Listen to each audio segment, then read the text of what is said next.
Capítulo 11.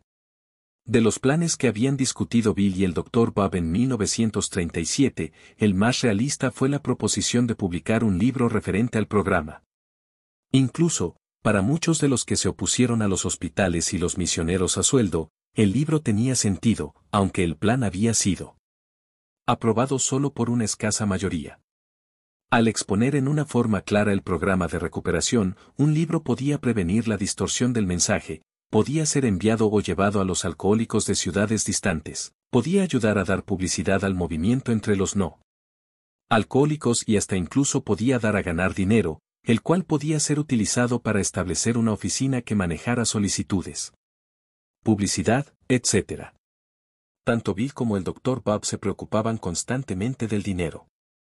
Perder el contacto con Quay Foley había significado una desilusión impactante para los Wilson. A Bill se le había asegurado que estaba trabajando bien para la firma y que sus investigaciones habían sido completas y aceradas. El hecho de que Quay Foley estuvieran fuera de los negocios, parecía significar que no podría ganar una posición permanente en el campo que conocía mejor, lo cual le resultaba desagradable. Pero, al igual que en el asunto de la National Rubber Machinery, 2 años antes, la pérdida aparente de Bill, a largo plazo, mostró ser una bendición, ya que ahora empezó a dirigir toda su atención a actividades que ayudarían a hacer crecer la diminuta banda de alcohólicos recuperados. En 1937, el Dr. Silworth llamaba con frecuencia a Bill para decirle que tenía un prospecto. Fitz M. fue el primero y Hank P. el segundo. Hank estaba lleno de ideas y ahora Bill se había asociado con él en una de sus muchas aventuras de negocios. Esta consistía en un plan para organizar a los expendedores de gasolina del norte de New Jersey para formar una organización cooperativa de compras. Tenía un nombre, Honor Dealers, distribuidores honrados, una dirección, 17 William Street, Newark y una secretaria, Ruth Hawk. Ruth Hawk no tenía idea de en dónde se estaba metiendo, la mañana de un lunes, en que entró en la oficina de Honor Dealers para solicitar un trabajo que había visto anunciado. Después de una jovial entrevista con Hank, le sorprendió que se le contratara para empezar a trabajar inmediatamente, con un salario de $25 a la semana, $3 más de lo que había ganado precisamente. La impresión inmediata que me produjo Hank fue que tenía una personalidad vibrante, recordó Ruth, que era capaz de que algo le gustara o disgustara mucho, que parecía estar poseído de una energía inextinguible y que le gustaba tomar las decisiones. Tenía razón, Hank era tan impaciente como Bill era paciente. Más tarde llegó Bill y la primera impresión de Ruth fue de una cordial tranquilidad. Vio a una persona de decisiones lentas y deliberadas y, según supuso, sin mucho interés real en el negocio de las estaciones de servicio.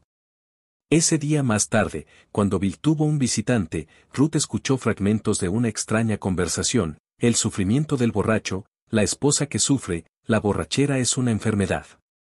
¿Cuándo? Poco después oyó que Bill y Hank se reían a carcajadas, pensó que más bien eran crueles, pero la paga era buena y la agradaban ambos, así que decidió quedarse. Pocos días después, se asombró al descubrir a Bill, Hank y un extraño arrodillados ante un escritorio en la oficina privada y rezando, tanto en Akron como en Nueva York. Los primeros miembros siguieron con la práctica del grupo Oxford de arrodillarse juntos para rezar. Aparentemente esta se discontinuó a raíz de la ruptura final con el grupo Oxford, en 1939. Ese comportamiento parecía incompatible con las risas y la alegría anteriores. Pero, con el transcurso de los días, Ruth dijo, pronto me conmovía todo el que llegaba. Ruth había nacido en Newark y se crió en una ahorrativa familia alemana, asistió a la iglesia de habla alemana y vivía en un barrio étnico de la ciudad. Bill y Hank empezaron a llamarla Dutch, alemana, y también algunas veces The Duchess, la duquesa, porque dirigía la oficina. Ruth recordó que en la oficina todos tenían un apodo y a nadie se le llamaba por su nombre. Con solo 24 años, ya había pasado por un matrimonio y tenía un hijo pequeño que mantener, pero, afirmó, todos ustedes me hicieron sentir como si yo fuera una persona digna por mi propio derecho y que era muy importante para ustedes, lo que a mi vez hizo que yo quisiera darle a todos lo mejor de mí, Para mí eso es parte del secreto del éxito de AA, el generoso dar de uno mismo para las necesidades del otro. Como muchos no alcohólicos que llegaron a estar asociados con la fraternidad, Ruth encontró una ayuda para sus propios problemas mediante sus principios. Ruth probó ser un regalo caído del cielo para el pequeño grupo, ya que fue una trabajadora incansable y leal, permanecería con ellos durante 5 años. Según creyó Ruth, Bill y Hank pudieron llegar a algo con el negocio de la estación de servicio si hubieran desplegado tanta energía, reflexión y entusiasmo como lo hicieron para ayudar a los borrachos. Pronto se dio cuenta que el negocio de Honor Dealers en realidad era un medio para un fin y que ese fin era ayudar a un puñado de borrachos sin nombre. Se dio cuenta que cada vez le interesaba más cada nuevo rostro que llegaba con el problema alcohólico y que se preocupaba mucho de que ellos tuvieran éxito. No pasó mucho tiempo para que Bill y Hank tuvieran dificultades para pagar, tanto el salario de Ruth como la renta de la oficina. Ruth siguió ahí sin ninguna paga durante algún tiempo, pero el dueño, que no había sido alcanzado por el contagio de su trabajo, finalmente los forzó a salirse y se cambiaron a una oficina más pequeña, también en Newark, más de acuerdo con sus posibilidades. Hasta 1939, la oficina central principal de Bill estuvo en Newark. Bill empezó a trabajar en el libro en marzo o abril de 1938. Ruth, que mecanografió el manuscrito, recordó que llegaba a la oficina con varias hojas de papel amarillo a rayas, con notas delineando en general cada capítulo. Lo que entendí, recordó, fue que esas notas eran el resultado de mucho pensar, después de horas de discutir los pros y los contras con todo el que pudiera estar interesado. Esa es la manera en que recuerdo que vi por primera vez un perfil de los 12 pasos. Bill se colocaba detrás de Ruth y dictaba el material mientras ésta mecanografiaba. Dictaba una sección y luego repasaba las páginas mecanografiadas, mientras sus pensamientos todavía estaban trabajando en esa vena. El trabajo iba con lentitud, dijo Ruth, porque Bill estaba dispuesto a dejarlo en cualquier momento en que llegara alguien que quisiera hablar. Trabajando a su manera, más bien no ortodoxa, Bill completó pronto su historia personal y el capítulo llamado Hay una solución. Estos, que llegarían a ser los capítulos primero y segundo, se elaboraron inmediatamente en lo que llamaban multilite, para ser utilizados el verano de 1938, en la campaña para recaudar fondos. Bill y los nuevos depositarios todavía creían que las contribuciones de los ricos estarían disponibles tan pronto como se comprendiera plenamente la importancia del nuevo movimiento. Ahora sucedió una cosa emocionante. Por medio de Frank Amos, Bill fue puesto en contacto con Eugene Axman, el editor religioso de Harper Brothers. Axman leyó los 2 capítulos, pulsó la capacidad de Bill para completar el libro y luego le ofreció publicarlo, dándole $1,500 a cuenta de los derechos de autor. Bill regresó a las nubes, ya que no muchos autores reciben esa aceptación tan rápida. No obstante, con posterioridad, dijo que por unos segundos reflexionó respecto a la oferta, debido a que la fraternidad no sería la propietaria de su libro. ¿Qué sucedería si se convertía en un importante bestseller? Serían incapaces de manejar las miles de solicitudes de alcohólicos desesperados y de sus familias. Con todo, los depositarios estaban encantados y apremiaron a Bill para que aceptara la oferta de Harper. Hank intervino ahora. Este era el que Bill describía como uno de los más formidables motores que hubiera conocido y lo convenció que debían dejar a un lado a los depositarios y vender las acciones de su propia compañía para también vender el libro, ellos mismos. A Bill le molestó ir contra los depositarios, pero le gustó la idea de publicar su propio libro. Cuando regresó a Harper a ver a Axman, ante mi total asombro estuvo de acuerdo, todo lo contrario a su propio interés, en que una sociedad como la nuestra debía controlar y publicar su propia literatura. Más aún, sintió que era posible hacer esto con éxito, recordó posteriormente Bill. Por último, la desaprobación de los depositarios no pudo impedir que Bill y Hank emprendieran con ánimo su nueva empresa. Hank fue capaz de hablar con la mayor parte de los miembros de Nueva York para que aprobaran el plan de publicar por sí mismos. El Dr. Bob también estuvo de acuerdo con la idea, pero tenía tantas dudas que al principio no se los dijo a los demás acronitas. Bill y Hank se acercaron entonces a Edward Blackwell, presidente de la Cornwall Press en Cornwall, Nueva York. Les explicó que el costo de impresión de un libro de tamaño común solo era alrededor del 10% de su precio de venta y eso los animó más aún. Podían permitirse pagar tanto como $1 por libro para su distribución y todavía tener grandes utilidades. Hank elaboró un proyecto para una nueva compañía que vendería 600 acciones a $25 a la par. Una tercera parte se vendería a los miembros por dinero en efectivo y las otras 2/3 partes se dividirían entre Hank y Bill por su trabajo. Los derechos de autor acostumbrados se asignarían a la Alcoholic Foundation, un gesto cuya intención era apaciguar a los depositarios.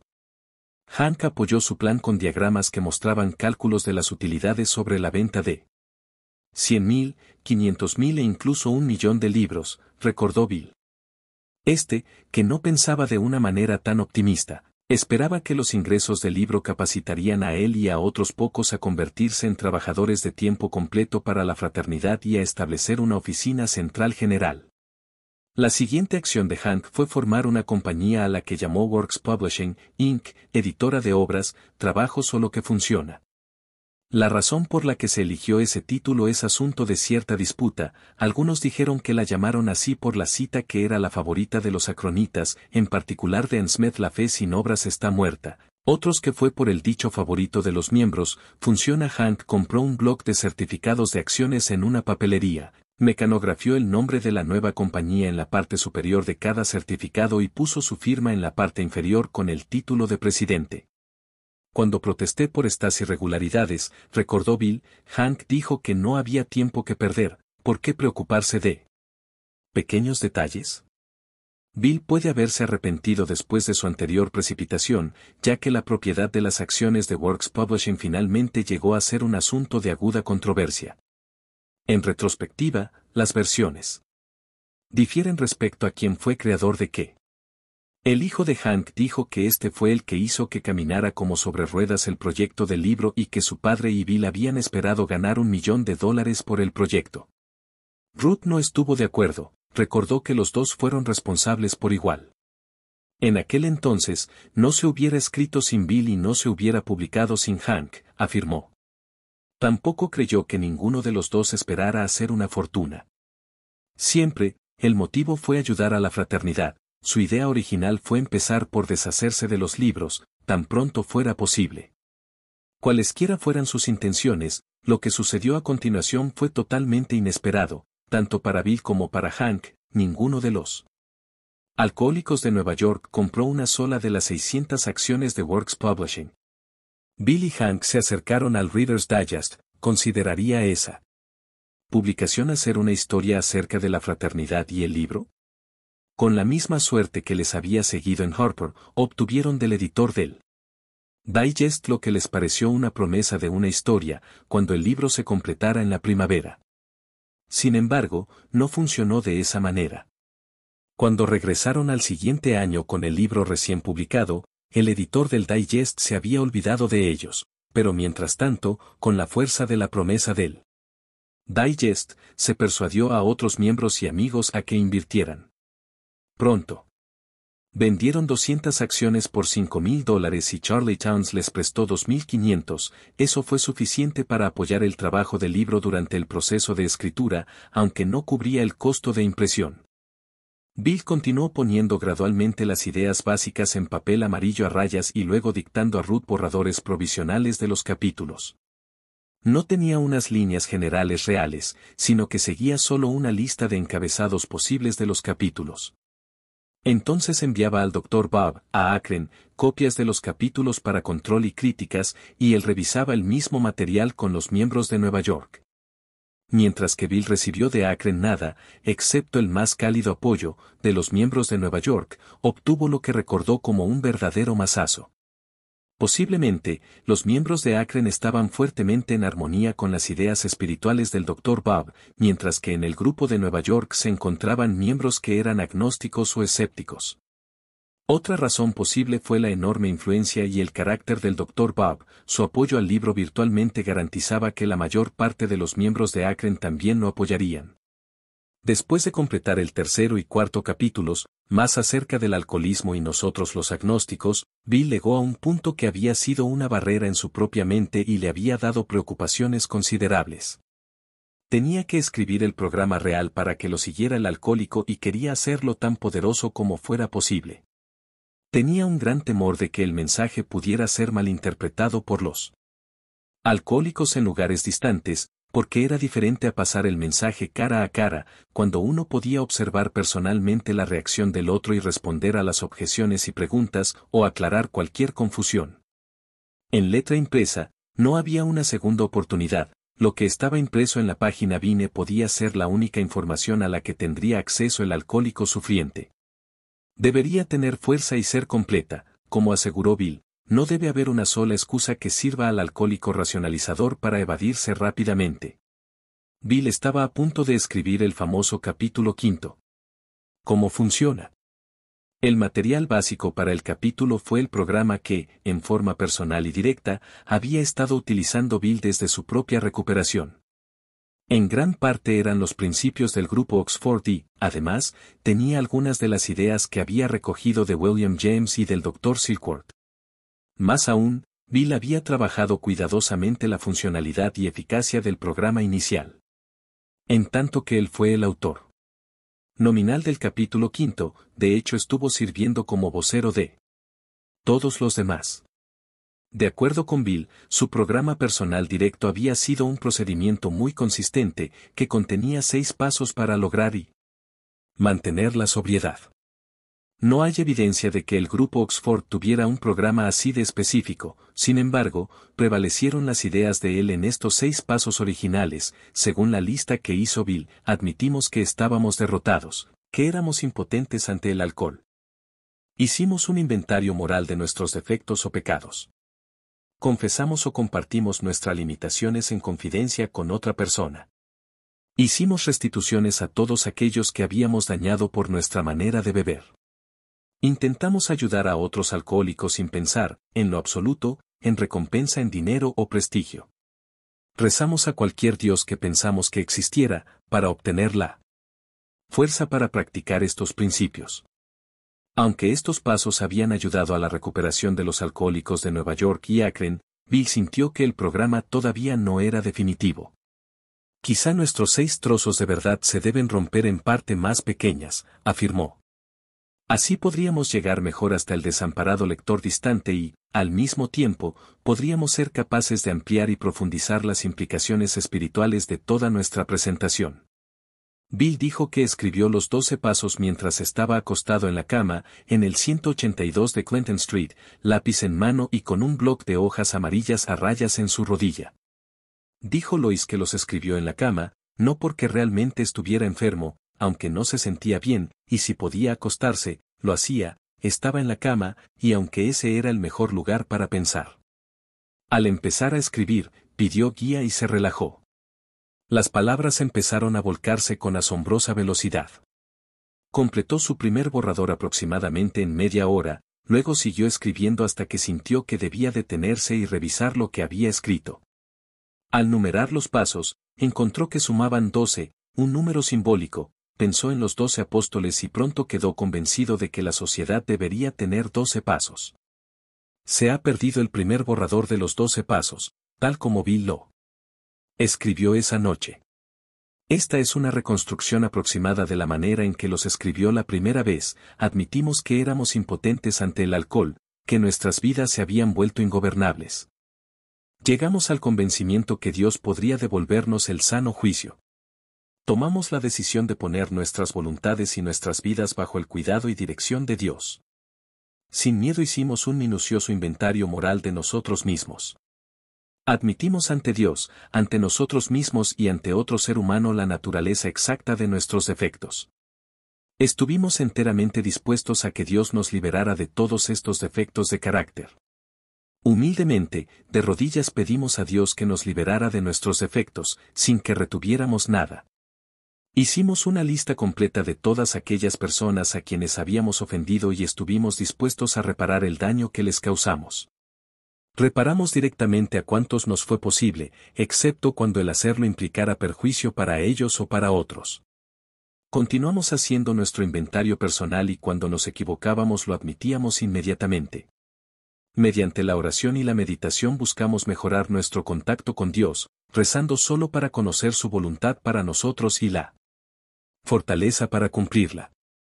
Habiendo tenido una experiencia espiritual como resultado de este curso de acción, intentamos llevar este mensaje a otros, en especial a alcohólicos, y practicar estos principios en todos nuestros actos. Los primeros 3 pasos de Bill fueron extraídos de la lectura de James, de las enseñanzas de Sam Shoemaker y de aquellas del grupo Oxford. El primer paso se refería a la calamidad y el desastre, el segundo era una admisión de la derrota, de que uno no podía seguir viviendo sobre la fuerza de los propios recursos, y el tercero era un acudir a un poder superior pidiendo ayuda. Como Bill lo recordó, esa noche tuvo 2 visitantes tardíos, su íntimo amigo Horace Calle 3 y con él un recién llegado, seco escasamente durante 3 meses. Los dos pusieron algunas objeciones, al empleo frecuente de la palabra Dios y al pedir de rodillas que fuéramos liberados de nuestros defectos. Rutok refirió que Bill apareció un día en la oficina con los pasos prácticamente completos, pero, cuando le mostró el manuscrito a los miembros locales, hubo acaloradas discusiones y muchas otras sugerencias. Jimmy B. se opuso a las fuertes referencias a Dios, tanto en los pasos como en el resto de los primeros capítulos. Hank quería suavizarlos, pero Fitz insistió en que el libro debía expresar las doctrinas cristianas y utilizar términos y expresiones bíblicas. Ruth recordó, Fitz estaba porque Dios estuviera en todo, tú, Bill, en el término medio y Hank por muy poco, y yo, intentando reflejar la reacción de la no alcohólica, por muy poco. El resultado de esto fue la frase, Dios tal como lo entendimos, que no creo que haya tenido muchas reacciones negativas en ningún lado. Bill recordó estos cambios como concesiones a aquellos de poca o ninguna fe y los llamó la gran contribución de nuestros ateos y agnósticos. Había ampliado la puerta para entrar de manera que todo el que sufra pueda pasar por ella, sin importar su fe o su falta de fe. Al escribir los pasos, Bill también produjo la promesa de gran peso de los párrafos introductorios, que empieza, raramente hemos visto fracasar a una persona que haya seguido de principio a fin nuestra trayectoria, direcciones en el primer manuscrito. Aquellos que no se recuperan son gente que no puede o no desea darse por completo a este sencillo programa, generalmente hombres y mujeres que por su constitución son incapaces de ser honestos consigo mismos. De acuerdo con una historia apócrifa, en años posteriores se le preguntó a Bill si habría algún cambio que él desearía hacer en el libro grande, y que respondió que cambiaría raramente por nunca. Bill aseguró que nunca consideró ese cambio. Bill escribió cuando menos 10 de los capítulos iniciales del libro. Hay alguna razón para creer que a los patrones, pudo haberlo escrito Hank, pero no hay duda acerca de quién es el autor de A las esposas, ya que sobre este capítulo declaró Lois, no estuve tanto rabiosa como lastimada, todavía no sé por qué lo escribió Bill, nunca me metí a averiguarlo, el por qué insistió en escribirlo. Le pregunté, ¿quieres que yo lo escriba? Y respondió que no, que pensaba que debía quedar en el mismo estilo que el resto del libro. Cada semana Bill leía lo que había escrito, a los que se reunían en su casa, el martes por la noche. Mientras que él estaba trabajando de esta manera, los miembros de Nueva York y Akron presentaban sus historias personales. Jim S., un periodista de Akron, entrevistó a los miembros de esa área y después les ayudó a escribir sus historias. Los miembros de Nueva York las escribieron ellos mismos, siendo editadas por Bill y Hank, algunas veces ante las objeciones de sus autores. Además de las historias de Bill y el Dr. Bob, finalmente el libro contuvo 16 historias de Akron y 12 de Nueva York. A finales de enero de 1939, el manuscrito estuvo listo para su distribución preliminar, se hicieron 400 copias en multilite y se circularon a los miembros, amigos y otros aliados, para sus comentarios y evaluación. Quizá una de las contribuciones más importantes fue la opinión del médico, por el Dr. Silkworth, que aparece al principio mismo del libro. La idea de incluir un capítulo escrito por una persona de la medicina llegó de la doctora Aster L. Richards del Hospital John Hopkins de Baltimore, de la copia que le mandó Bill, dijo, no tengo mejor cumplido que decir, que leí de principio a fin de los 2 primeros capítulos sin detenerme, así de absorbente es la presentación del material. Después sugería conseguir un médico sobresaliente que tenga un amplio conocimiento de los problemas médicos y sociales del alcohólico, para que escriba una introducción. Es evidente que Bill actuó de inmediato sobre la sugerencia, porque una carta fechada solo 9 días después contiene el mensaje del Dr. Silkworth que aparece en la primera edición. Silkworth ya había escrito 2 artículos acerca del alcoholismo para la revista Medical Record, en 1939 apareció un tercero. Expuso una serie de razones convincentes para considerar al alcoholismo como una enfermedad de la mente y del cuerpo, utilizando el término psicología moral para caracterizar el trabajo de la Fraternidad de Nueva York. Bill estaba preocupado por la reacción de la religión organizada. El Dr. Harry Emerson Fosdick, el ministro muy respetado de la iglesia de Riverside, aprobó cálidamente una copia anticipada y prometió un resumen crítico del libro cuando fuera publicado. El apoyo de Fosdick virtualmente garantizó el interés en los círculos protestantes. Bill estaba más aprensivo acerca de la respuesta de los católicos. ¿Qué pasaría si esa iglesia decidía que era un culto herético? La suerte estaba de su lado. Un miembro nuevo, Morgan R., que era católico, conocía a alguien del Comité Católico sobre Publicaciones de la Arquidiócesis de Nueva York. Este fue deprisa con el libro y pronto se recibió una maravillosa respuesta. Los miembros del comité alabaron mucho el libro y su mensaje, surgieron algunos cambios menores, que Bill aceptó rápidamente. El más importante de estos era al final de la propia historia de Bill, en donde declaraba que los alcohólicos recuperados habían encontrado el cielo justo aquí en la tierra. El comité amablemente sugería que cambiara de cielo a utopía, pues como dijeron, después de todo, los católicos estamos prometiendo a ustedes algo mucho mejor posteriormente. Aunque los miembros del comité no dieron ninguna aprobación oficial del libro, el apoyo no oficial permitió a Bill respirar con mayor facilidad. Bill siempre dijo que se consideraron más de 100 títulos para el libro y el que apreció en las copias de Multilite fue Alcohólicos Anónimos. Hay alguna disputa acerca de quién fue el que pensó primero este título. La mayor parte creyeron que fue Joe W., un escritor de la revista New Yorker, que solo permaneció sin beber entrando y saliendo. Eso fue lo que recordó Bill, y creía que el nombre hizo su primera aparición en las discusiones en octubre de 1938. El primer empleo documentado del nombre que está en los archivos de AA es una carta de Bill a Willard Richardson, fechada el 15 de julio de 1938, en una invitación a los señores Richardson, Chipman y Scott de la Fundación Rockefeller para venir a alguna de las juntas de Clinton Street. Bill escribió, ciertamente, en el caso de ustedes, caballeros, renunciaremos con agrado a la manera de beber exagerada que nos ha calificado para ser miembros de Alcohólicos Anónimos.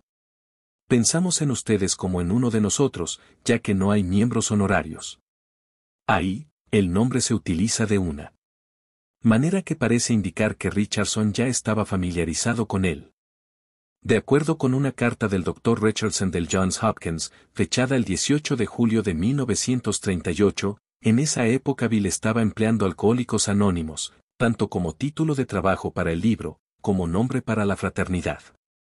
Entre otros títulos sugeridos para el libro estuvieron, 100 hombres, El vaso vacío, El camino seco, La vida seca, Fronteras secas y El camino de salida. En un golpe fuerte de su propio egotismo, Bill dijo que, incluso, había propuesto llamarlo el movimiento BW. El nombre 100 hombres cayó a un lado por las objeciones de Florence R., en ese tiempo la única miembro femenina. Su historia en la primera edición fue una victoria femenina. Posteriormente volvió a beber y murió de un aparente suicidio en Washington, D.C. Sin embargo, el título anterior describía el libro como la historia de cómo más de 100 hombres se han recuperado del alcoholismo. En la segunda impresión, esto fue cambiado a miles de hombres y mujeres. 100 hombres, todavía fue el título de trabajo en una carta fechada el 6 de enero de 1939, dirigida por Frank Emas a los asociados de Rockefeller, pero Alcohólicos Anónimos la encabezaba, indicando que por ahora esta había llegado a ser, cuando menos en Nueva York, una manera informal de identificar el movimiento. También un folleto preparado como presentación para colectar fondos, a principios de 1939, se tituló Alcohólicos Anónimos. Las preferencias rápidamente se redujeron a El Camino de Salida, favorecido por la mayor parte de los de Akron, y Alcohólicos Anónimos, preferido por la mayoría de los de Nueva York. Cuando se efectuó una votación en los grupos, prevaleció El Camino de Salida, por una escasa mayoría. Aunque Bill favorecía a Alcohólicos Anónimos, sabía que no podía establecerlo arbitrariamente por su propia preferencia, ya estaba aprendiendo a trabajar con la conciencia del grupo. Así que le pidió a Fitz, que vivía cerca de Washington, D.C., que comprobara los títulos en la biblioteca del Congreso. ¿Cuántos libros se llamaban El Camino de Salida, y cuántos Alcohólicos Anónimos? Se supone que Fitz le respondió telegráficamente diciendo que en la biblioteca del Congreso había 25 libros titulados El Camino de Salida, 12 de El Camino y ninguno llamado Alcohólicos Anónimos. Eso dejó establecido el asunto. Nadie quería luchar con la carga de ser simplemente otro camino de salida. El título del libro se convirtió rápidamente en el nombre de la fraternidad, aunque continúa el debate acerca de cómo o dónde un grupo utilizó por primera vez el nombre de Alcohólicos Anónimos. El veterano Clarence S. afirmó que el grupo de Cleveland que él fundó en mayo de 1939 fue en realidad el primer grupo en utilizar el nombre de Alcohólicos Anónimos. Cualquiera haya sido la forma en que los grupos se llamaban a sí mismos, por lo común solo juntas, ciertamente el nombre se empleó antes de eso para describir a la fraternidad como un todo. En el libro Alcohólicos Anónimos, que salió de la prensa en abril de 1939, aunque apareció en letra impresa mucho antes, 2 pasajes del prólogo se leen. Los de Alcohólicos Anónimos somos más de 100 hombres y mujeres que se han recuperado de un estado aparente de desesperanza de la mente y el cuerpo. Mostrar a otros alcohólicos precisamente como nos hemos recuperado es el propósito principal de este libro. Cuando escribimos o hablamos públicamente acerca del alcoholismo, instamos a cada uno de los de nuestra fraternidad a que omita su nombre personal, designándose a sí mismo en su lugar como un miembro de Alcohólicos Anónimos. En abril de 1939, Alcohólicos Anónimos fue una fraternidad con su texto básico y su programa propios. La edición final del libro fue hecha por Tom Uzzell, miembro de la facultad de la Universidad de Nueva York. Uzzell recortó el libro en una tercera parte, algunos dicen que la mitad, de 800 a 400 páginas, y lo afinó durante el proceso. Fue muy firme al declarar que Alcohólicos Anónimos era el título correcto, describía a la fraternidad y era agradable de leer. El Dr. Howard, un psiquiatra de Montclair, New Jersey, hizo una contribución vitalmente importante. Sugirió que había demasiados tú tienes que. Bill dijo que la idea del psiquiatra fue eliminar todas las formas de coerción, de poner a nuestra fraternidad sobre una base de, nosotros deberíamos, en lugar de, tú tienes que. Jimmy B. tuvo una descripción llena de colorido de este intercambio, el Dr. Howard lo leyó, el manuscrito, y lo trajo de regreso al día siguiente, recordó. Aseguró que Bill estaba cometiendo un maldito gran error. Este es el grupo Oxford, apuntó. Tienen que cambiar toda la maldita cosa. Le preguntamos, ¿por qué? ¿Qué tiene de malo? Es perfecto. Prosiguió, deben quitar el, tienes que. Deben quitar Dios, pero por completo. La confusión que le entró a Bill entonces.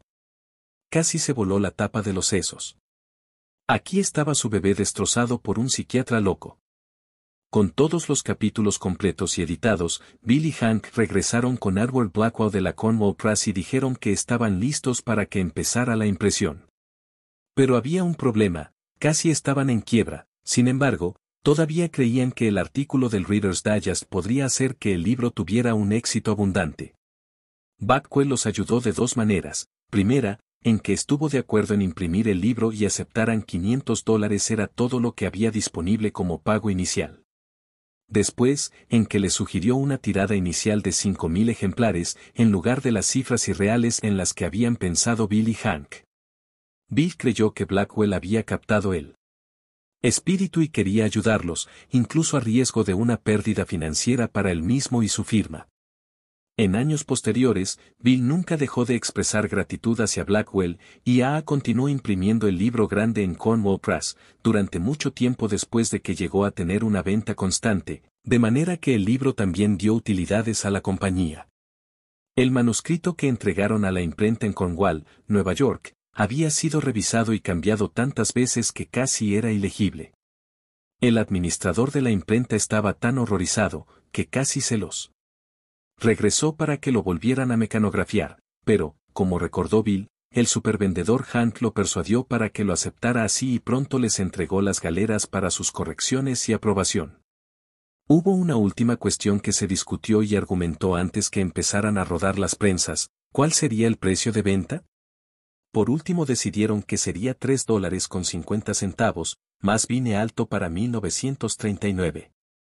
Para compensar el precio, eligieron el papel más grueso que había en la imprenta de Blackwell.